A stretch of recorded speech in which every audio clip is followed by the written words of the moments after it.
That's not a wormhole. Here we have a photo of a wormhole continuum. The basic idea of a wormhole revolves around the bending and warping of the space-time continuum. And the space-time continuum is a mathematical model that compares space to time, which are two separate measurements in a single continuum. Here is a visual of a topological structure. It shows the rendition of a wormhole that can be always changing. In understanding a topological structure, it changes in dimensions, so you must understand dimensions. A dimension is a geometric parameter of a universe. With our universe, we observe dimensions in three different kinds, known as length, width, and depth, which is shown on the XYZ graph. Einstein proposed that space, showing distance, and time, which are two separate dimensions, could be placed on the same continuum, known as the space-time continuum. As you can see from our second diagram, that to travel from point A to point B will be fastest in just a straight line.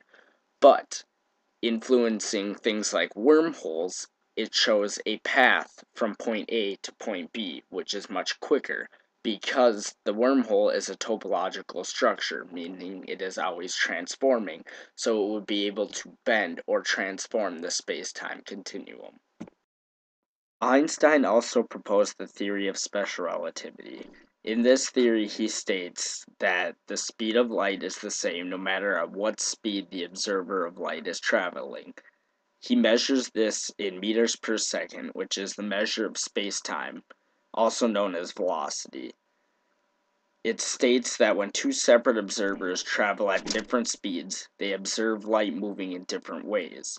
So, for example, if an observer is traveling faster than the speed of light, they would see events happening sooner than other observers that may be traveling at slower speeds.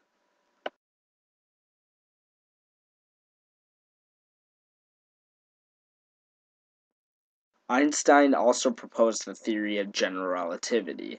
This states that acceleration is the same as the gravitation of an object. Gravity is an external force that warps space and time. This is caused by the mass of an object. If you had an object that was very massive, it would have more gravitation than an object with smaller masses. This photo shows the gravitation of Earth. It shows a warp in the space-time continuum because of the gravitation of the Earth. It has mass, so it causes an external force on the space-time continuum. A black hole creating a wormhole shows that there must be another opening. Some can theorize that the other opening of a wormhole would be another black hole or even a white hole.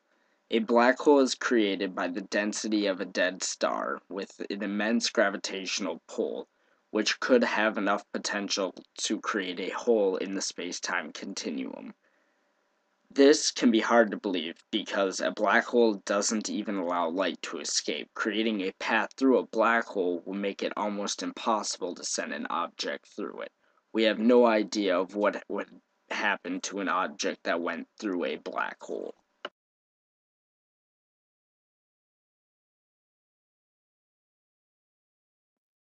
This is a diagram showing a black hole and a white hole bending on the space-time continuum.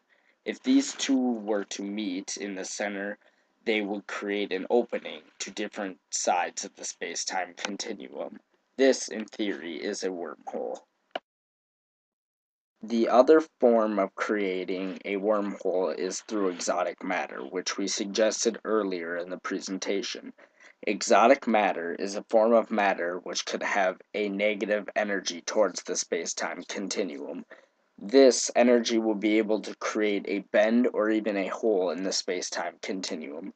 The existence of this exotic matter is a theoretical possibility that creates the basis for concepts like wormholes and time travel. Where the universe continues to increase in mass, no one knows for certain if exotic matter really exists. Currently, it is only a mathematical possibility.